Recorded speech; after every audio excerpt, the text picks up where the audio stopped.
Yo, in this video, we're going to look at how free agent signing Serge Ibaka can potentially help the Clippers. 2 years ago, Kawhi Leonard and Serge Ibaka teamed up on the Toronto Raptors to help win that franchise their first ever title.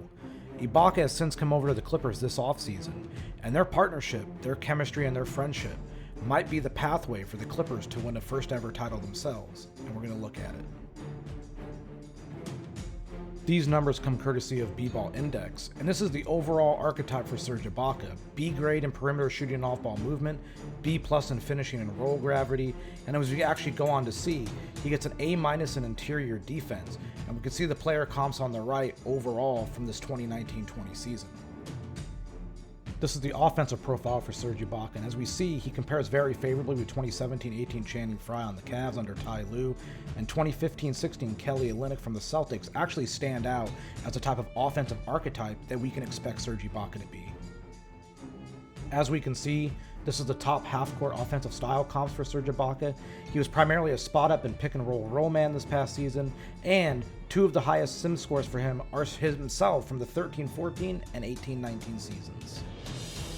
Compared to Kevin Love under Ty Lue in the last season, he grades out pretty favorably in terms of perimeter shooting and off-ball movement. However, Love has the advantage in one-on-one, but Ibaka has the advantage in finishing. Love is not the defender perimeter or interior-wise that Ibaka is, so you can kind of see how Ibaka can fit on this Clippers team. And then when you compare Ibaka to Channing Frye from that season, Frye is the better off-ball mover, but they are comparative shooters. However, Ibaka is the better finisher around the rim, and that actually matters for the Clippers and their hopes. And as we know, Ibaka is the better perimeter and interior defender than Channing Frye was back in 2017-18. This is the list of most similar playmakers compared to Serge Ibaka. You're going to get no real playmakers out of this list because Ibaka himself isn't one. Most similar perimeter shooters to Ibaka. Now, there is an interesting name on this list. It's Paul Millsap. That's because Millsap and Ibaka, both veteran stretch bigs who are solid defenders but really good shooters themselves.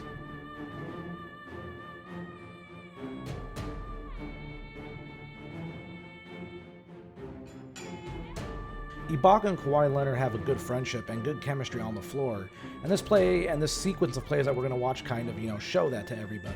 Ibaka comes up to set a screen, and he sets it really well, but Kawhi Leonard's going to tell him to hold on a little bit. Then, the defender's going to jump out to deter Leonard and kind of ice this action, so Ibaka's going to flip around and set the screen on the other side, and he makes contact while parallel to the mid-court line. And as Leonard drives towards the rim, Ibaka's going to notice if he spaces a little bit more to the left, he gives Leonard a better angle for a pass, and Ibaka's penchant for being a good spot-up shooter, especially in the mid-range, allows him to pump fake Whiteside, get him in the air, drive to the rim, sidestep this defender trying to take a charge outside the restricted area, and lay the ball up and in. One thing Serge Ibaka does really well is set screens. It's kind of an underrated aspect of his game. When he actually makes contact, he's able to create a lot of space with it. Here, he screens for Kawhi and Leonard, and as Ibaka rolls, Leonard's going to pocket pass to him right in rhythm. Ibaka then hard plants with his left foot to stop and jump stop into a shot. And the shot is wide open. He gets good elevation, has a nice touch, and he bangs it in. Like I already mentioned, Ibaka's screens are good when he makes contact. He's able to create such an amount of space that it's so good for the offense. He runs over to set Kawhi Leonard's screen here, sets it really hard against Malcolm Brogdon, and he's going to turn, allowing Leonard to get him the ball right there, and hard plants with his right foot to bring his left foot into the shooting form, gets good balance, gets good elevation, shoots it right over the top of Brook Lopez, and cashes it. This is one of my favorite Serge Ibaka plays that I found when going through video of his time with Kawhi Leonard in Toronto. He comes up to set a screen against Gordon Hayward, but Hayward's so high up, Ibaka just turns, and he ends up coming down the other side. Leonard's going to walk down Horford, and right here, Ibaka realizes if he keeps rolling, he helps the defense by allowing them to, collapse on Kawhi Leonard and himself. Ibaka spaces to the elbow, gets the ball, has an open jump shot from the elbow, and knocks it down.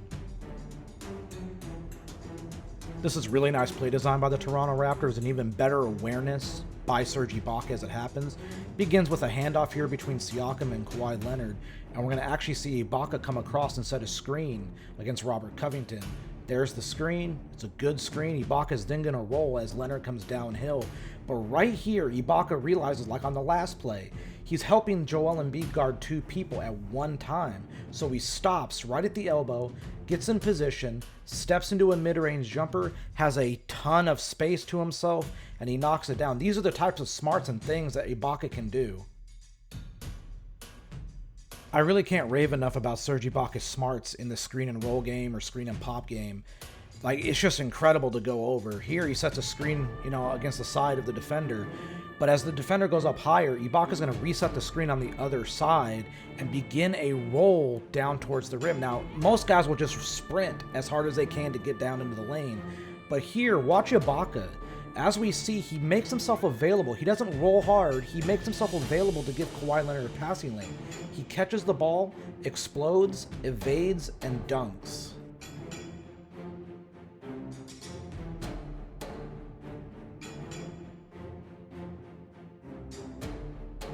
I keep mentioning about how Ibaka is this smart player, and he is.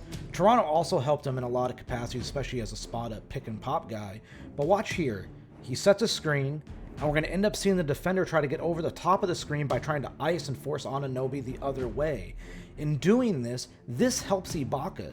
Anunoby drives, draws the 2 defenders because of that, and he's wide open at the top of the arc. It's a pet shot for him, knocks it down. Hey. This is what I talk about when I mention the smarts of Serge Ibaka. It's not just the smarts, it's the patience, the awareness of everything. Here he sets a screen against Kyle Lowry's man, allows Lowry to flare off and get the ball. And as we actually see, this is Serge Ibaka's man, Mitchell Robinson. Look how far down in the paint he is. Mitchell Robinson is an excellent shot blocker. He doesn't really want to guard on the perimeter that much. But when he comes out to Ibaka, Ibaka pump fakes. Robinson does not jump, so Ibaka understands, hey, we're going to have to figure this out another way. Sets a screen in the pick and roll game for Terrence Davis. This is a heavy screen. It's a fantastic screen. Allows Davis to get downhill. Robinson comes down, right down to the paint where he wants to be. Ibaka pops to the left wing. He's open, takes the shot, knocks it in. Serge Ibaka is just a really smart, talented individual. This play is what I mean when I say that Ibaka's awareness is on a different level. Just look at this. Boston's trying to ice this action. So what does Serge Ibaka do? He tells Fred VanVleet, hey man, just drive. Just drive. You'll draw the defender. VanVleet drives. Both defenders go with him. He stops. Ibaka's open. He's wide open right here. Gets hit with the ball. Ibaka gets a great look off. He knocks it in. Like, these are the things that he can do. I really can't rave about Serge Ibaka enough, especially in the screen and pop game. It's just really nice to watch all the little intricate details. Here, Oklahoma City is trying to shade him away from that screen, the ball handler Fred VanVleet. In doing so, Ibaka resets the screen on the other side and allows VanVleet to get downhill towards the big. Ibaka turns, squares to the right wing, gets nice and square to the hoop as he catches. He's not deterred by the closing out of Steven Adams, and he knocks down the 3, man. He's good.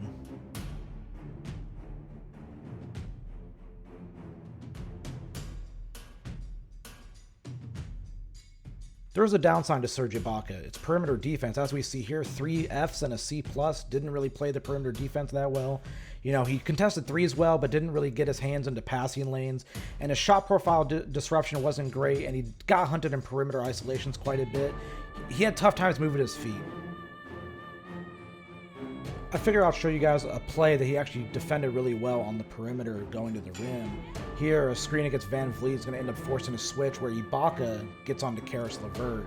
And before that actually unfolds, in the full space of everything, I do want to talk about the fact that Ibaka struggled with smaller, quicker, more explosive guards, but he did better against bigger wings. The thing is, the Clippers need to avoid him getting matched up against guards. Here's the matchup right here, one-on-one LeVert against Ibaka. This hard step by Caris LeVert actually throws Ibaka back quite a bit, but he is able to get back into the play and not really give up. He moves his feet really well here. He's ready for what LeVert's going to throw. And LeVert tries to swing through and tries to get towards the rim, but Ibaka meets him really well at the apex of the jump, and he blocks the ball. He does something amazing. He actually, as he falls towards out of bounds, he actually smacks the ball back in to get the Raptors possession of this.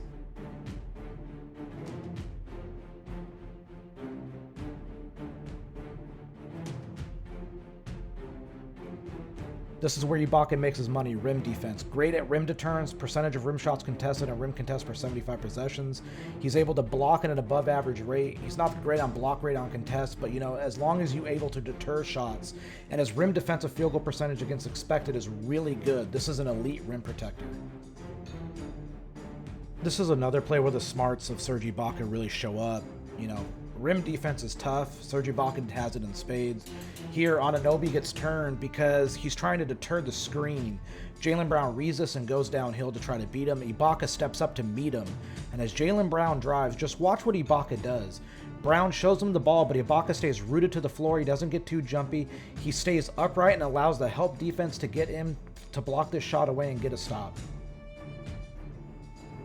This play is actually a really nice play design by the Brooklyn Nets. It's a high screen by Jared Allen right here that allows Caris LeVert to get downhill towards the rim. Ibaka's going to step up, but as we see it right here, Ibaka's right foot is way too forward, and Caris LeVert's going to Euro step around him. Ibaka should be beat right here, but look at his intelligence and his length. Gets back into the play, gets a fingertip on this ball, blocks it, and stops the shot at the rim just cold turkey. Alright, so those last two videos were against smaller guys, but what about the bigger guys, the big men he's going to have to face? Screen by Rudy Gobert, but he's going to end up slipping out of it. The ball gets to Gobert, and as you actually see it here, Ibaka thinks a little handoff is coming, and Gobert reads this and tries to spin away. He actually gets a solid step on Ibaka. But look at Ibaka fight back into this and actually beautifully contest this Rudy Gobert layup or dunk attempt, and he ends up forcing the miss for the Toronto Raptors. All right, last video clip you're going to see out of here.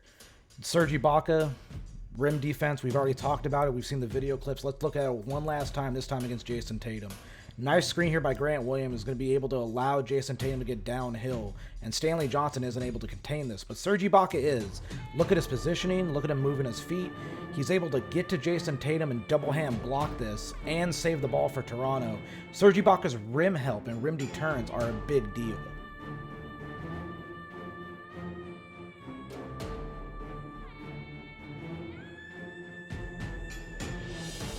Last season, Serge Ibaka averaged a career high in points per game. I could actually see him staying around that level, about 15 points per game, 7 rebounds per game. He's going to get about 27, 26 minutes a night. Serge Ibaka is going to be a real big help for this Clippers team on offense and defense.